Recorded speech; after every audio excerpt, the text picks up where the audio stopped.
The Louisville I grew up in was a tale of two cities. And I think Louisville is still a tale of two cities. The Louisville I want to see is a Louisville where we can actually focus on building. Because right now we have to fight. We're fighting for justice. And it's very hard to hold a sword in one hand and a hammer in the other. My name is Darryl Young Jr. I'm a Smoketown resident, local do-gooder, local troublemaker. And what I want you to know from this story is that the cause is just, the people are all right, and the kids are going to lead the way. I am extremely proud to live in Smoketown. I live in the oldest historically black neighborhood in the entire state. But when a lot of people think about Smoketown, they think about one of the poorest parts of the city. Louisville is a very segregated city. We talk about things like the 9th Street divide, where people are willing to go and won't go, the inaccurate depiction of West Louisville. I think my white friends were being warned of threats, and I think my mother was warning me how I was viewed as a threat.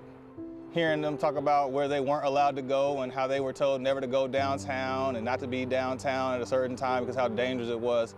I didn't quite understand that, but I heard it from a very early age. Their parents were doctors and lawyers and accountants and white-collar individuals. In my family, my father was a maintenance man.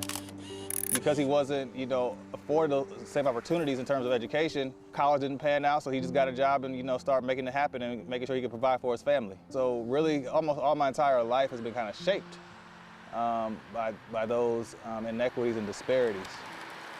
But I do know one thing is I've got to continue my work with young people. That has been what I've been most passionate about is education and teaching young people and really preparing them to lead. So that's what gives me hope, right? When I see these young people grow into their leadership and see them activate in a way that I wasn't able to at their age. It took me a lot longer to do, right?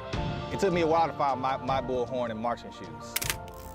I wouldn't work this hard for my city if I didn't believe it could be better. Society has been trained to see black skin as threatening. I love black people's resilience, but we shouldn't have to be forced into constantly using our resilience.